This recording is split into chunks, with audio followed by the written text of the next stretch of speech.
Welcome to this edition of the Your Weekly Dose of Nonprofit Podcast, the podcast that delivers actionable items you can implement at your organization right away.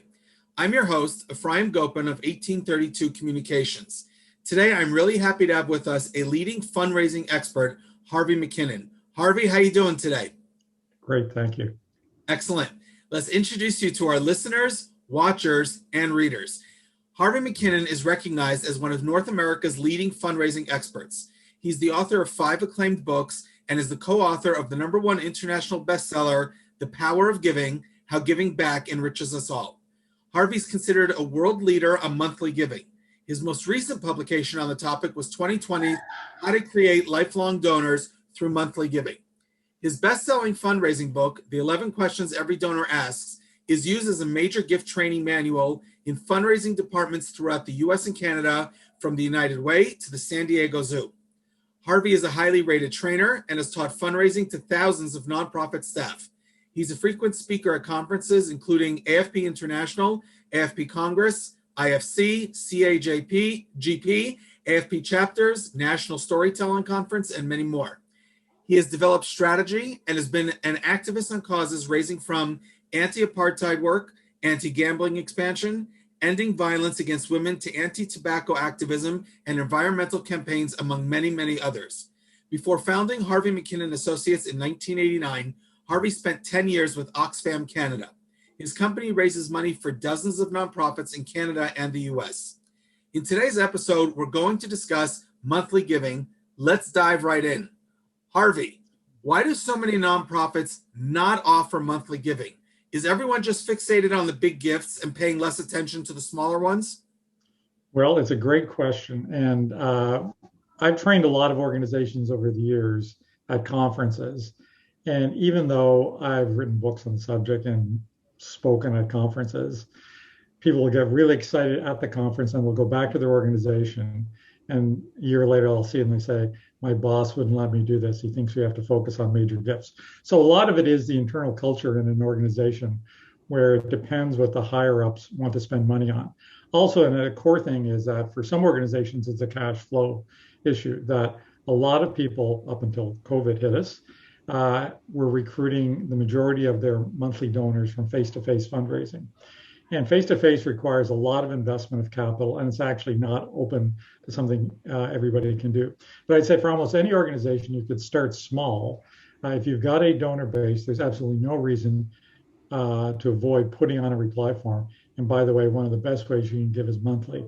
And the cost there is virtually nothing if you're doing mail, because it's not adding any extra cost of the mail. Similarly, for your website, if you just give people the option of one-time gift or monthly gift, it's not going to cost you anything. So I think it's mostly a cultural issue, because I know lots of small charities with very few donors have started these programs in obscure areas with not many potential donors, and they still work because monthly donors give way more money.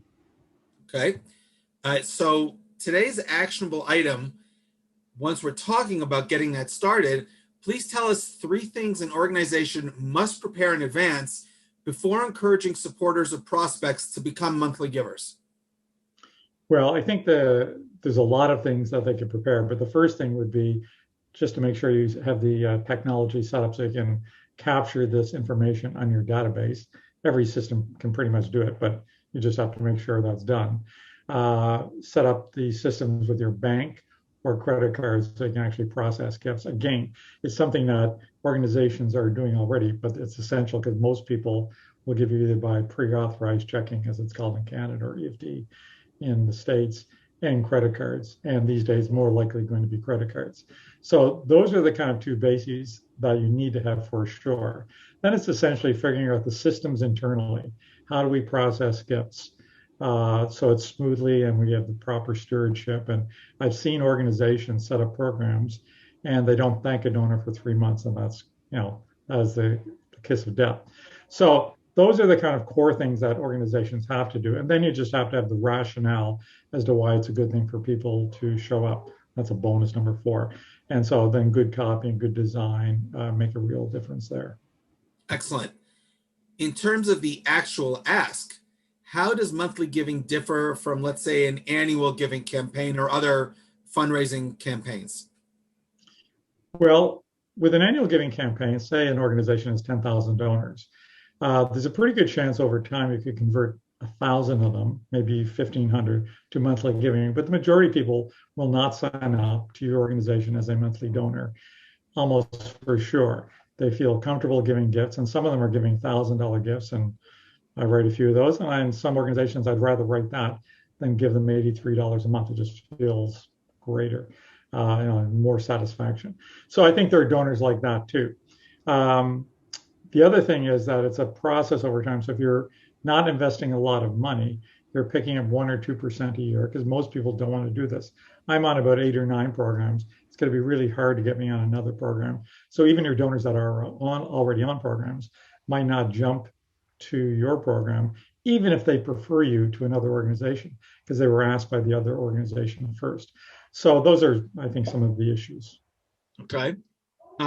Who should a nonprofit turn to then when embarking on a monthly giving campaign?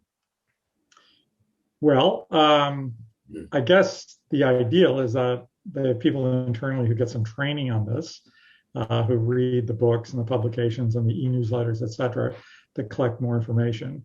Then find, if you're using consultants, find the consultants that have expertise in the area. There's Daniel Levitin's got a great book called Successful Aging, where he talks about pattern recognition. And the reality is people who are elders in the field, who've been around, they've seen all the problems and they've seen a lot of the solutions. And younger people, however smart they are, don't necessarily have that experience. So it may be that you find the people working at the agencies where they've done mail and phone and the face-to-face agencies, and then check out their their clients to see what is most likely going to work for you. But there is a lot of free information out there. My goal is to promote this as much as possible, because I think it's great for donors because they give more money, and it's great for organizations because they literally accomplish much more because donors give you on average 3 times more per year than the annual giving donors. Okay, I'll ask a follow-up question to that. So that's who can help you. Within your donor base, are there specific donors and organizations should be looking at to target for a monthly giving campaign? Yes, always. And each organization will be slightly different, but a lot of organizations, a lot of our clients have success going back to new donors. So the first time they come in to the organization with a single gift, sometimes they're testing you, sometimes they were inspired by the message, however it came, what channel it came from. And then when we go back and ask them, we get a really decent percentage because we ask them to deepen their commitment. And here's a convenient way to give. The second thing is people who are on your file for a long time and are multi-gift in a year donors. Again, you've got a great reason to go back to them because you know they're not just, I'm going to send this one donation a year donor. They're motivated by a number of different messages that you send out to them. So they tend to be some of the better groups. But my overall feeling is you use all the channels you have all the time. You promote this in newsletters. It's on your website. At special events, you mention it. Because as we know, the old rule of 27, which is probably now the rule of 54, people have to hear about something many times before they make that buying decision, and they miss most messages. So again, it's a drip attitude towards mentioning it and making sure that they know it's convenient and easy and really helps the cause. Excellent. So I think you touched on it a minute ago, but I just want you to expand on this. Does monthly giving help with retention and donor lifetime value? Absolutely. We've done study after study after study, data analysis on a large number of organizations in pretty much every sector. And in every single one of them, people who convert to monthly giving are worth more for 2 reasons. One is they give more money on an annual basis on average. And secondly, they stay for many more years. So that combination is around 7 to 20 times, depending on the organization value. Now, to be fair, because I'm a numbers guy, some of the people who join the program might be deeper, have a deeper commitment to your cause than the people who just give one time a year. So maybe that's happening, but the overall numbers are clear. When you get people to go from single gift to monthly gift, they give more money and they stay way longer. And that varies by channel. Face-to-face donors obviously have a higher drop-off than, say, a mail or phone canvas donor. Excellent. Okay. Important for anybody who's listening or watching to hear that. And then, like Harvey said, ask on every channel that you possibly can. Let's move on to the lightning round and learn more about you. What got you started on your nonprofit career path? Well, I was a Shaw University student. A friend sucked me into going to an anti-apartheid meeting where there was only 5 people plus the people from Southern Africa. And I was shocked to see what was going on in Southern Africa, apartheid and the racism. So despite knowing nothing about this, I set up an anti-apartheid group on campus and started bringing in films and ended up meeting the people at Oxfam who were doing the same kind of work. I was on there because I was a grad student and obviously not doing my thesis. I was volunteering kind of 20, 30 hours a week for Oxfam, ended up on their national board when I was 23. A couple of years later, they hired me.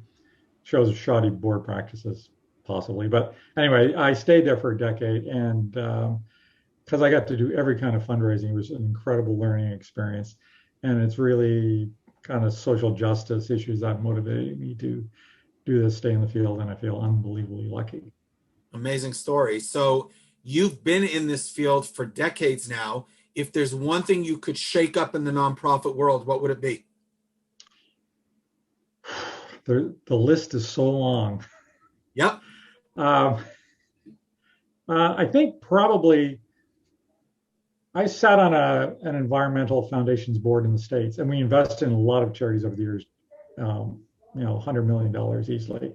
And we did it effectively a test. And the key thing that distinguished not successful organizations from successful organizations was the leadership. That like is so clear. With the right leaders, even with less money, they could do more, have a greater impact, grow the organization. So I think we need a lot more leadership training. One of the things that's happened in the last number of years, and this probably even, I hate to say, maybe happened in our clients, we had people come out of the corporate world to take over nonprofits. And frequently they don't understand the mentality of the people working in nonprofits, the culture, really how fundraising works. And it doesn't mean they're not smart, talented, skilled people, but they often tend to focus on, branding and marketing as opposed to stewardship and fundraising. And it's a cultural thing where when we work with clients where the communications, marketing, branding people start taking control of fundraising, uniformly, it's a disaster. So I see that as a leadership issue. But on the other hand, if you have power to control, because communications and marketing and branding should be at the service of raising money, which helps you accomplish the mission. And if a quick story, I was speaking at the AP in Boston a couple of years ago, there's 300 people in the crowd, and somebody near the end of the session raised their hand and said, have you ever had a communication person mess up your fundraising? And I said, well, let me crowdsource this. So I asked people, have you ever had a communication person mess up your fundraising? And virtually every hand went up instantly, which never happens. And but there was a woman sitting at a table near the front end who didn't raise her hand. I said to her, so how did you escape this? And she said, well, I'm in communications. So, even though I think it's the leadership, but the communications thing drives me kind of crazy as somebody who knows, because we do testing, like we all do testing as fundraisers. They don't do testing. And they're not numbers driven. And so, so I've got a long list. We could do a whole session of complaining. Okay, but still love the sector. It's all good. Listen, that one on leadership is an excellent point to bring up. Among your many talents, you've produced award-winning documentaries. Why did you decide to do a biography of William Shatner? Well, the reason being, because most of their social issue documentaries, women fighting AIDS in Africa to the environmental crisis on the Black Sea. But William Shatner was somebody who was active as an environmentalist as well as everything we know him for. And so a friend of his, Michael Tobias, who's just a great director, he's done 100 films, written over 30 books. My wife's the smartest person I've ever met. Approached me because Shatner is a Canadian. And so there's this, our national broadcaster, CBC, had a series of famous Canadians. And we had done one on David Suzuki, the globally famous environmentalist. And when Michael approached me, I said, sure, let's do William Shatner. And so that's why we did it. And I got to go to Star Trek conventions. Oh, okay. I didn't even know. I went to the first time all 4 captains at the time were together, and I didn't even know there were 4 captains. So I'm slightly embarrassed by that. But perks of the job.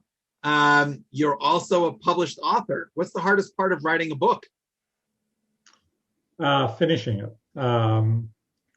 I love, there's a famous, might be F. Scott Fitzgerald, but it probably isn't. I love, let's see, he says, I hate to write, I love to have written. And the, and I like starting books, and I've got a couple actually in process at different stages. But the core thing for any author, I think I've been on the Writers Festival board for the last decade, so I talk to a lot of authors, is it's finishing it. And so, but I've done it a few times, so hopefully I'll do a few more. Excellent. Your website bio claims that you know, and I'm quoting, 17,659 jokes. Now, I'm not going to ask why you've been keeping a calculation, but I would like to know what source has provided you with the most jokes. Well, I actually collect joke books. I probably have possibly 100 different jokes. I literally buy almost every joke book I've ever seen. I've been doing that for decades, and I read them for fun. And also, you know, in the old days, I could memorize. I literally knew thousands of jokes. You could mention a word, I could come up with a joke. That's slipped slightly. And I also have hundreds of books on satire and humor. So it's a hobby. And I was a story editor on an award-winning comedy series one year in Canada, written satirical pieces for different publications. So That's okay. hobby. That's an interesting hobby. I love that. I absolutely love it. That's pretty cool, actually. Lastly, we will turn the table. You get to ask me one surprise question. I have no idea what's coming. Go ahead. Well, my question is, you had the opportunity, because you lived in Canada, to stay in Canada. Why did you go and move to Israel? So I finished high school in Toronto, and I came to Israel for a year of post-high school learning, and I fell in love with the country. And I basically have been here for the last 30 plus years, outside of 3 years in New York to do my BA.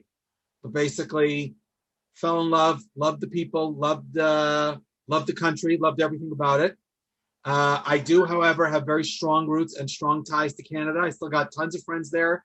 2 siblings who live in Toronto. So when I come in the summers, usually I visit, I make sure I spend some time in Toronto. It is my second favorite city in North America. So I left, but You're coming in the winter. We don't even have snow anymore. no, but I miss snow because I'm a New England guy and I grew up also in Toronto. So for me, I love winter. We just here in Jerusalem had snow a couple of weeks ago, and it's very exciting because we rarely get it. But I miss the whole cold weather, 7 feet of snow, driving on ice, shoveling.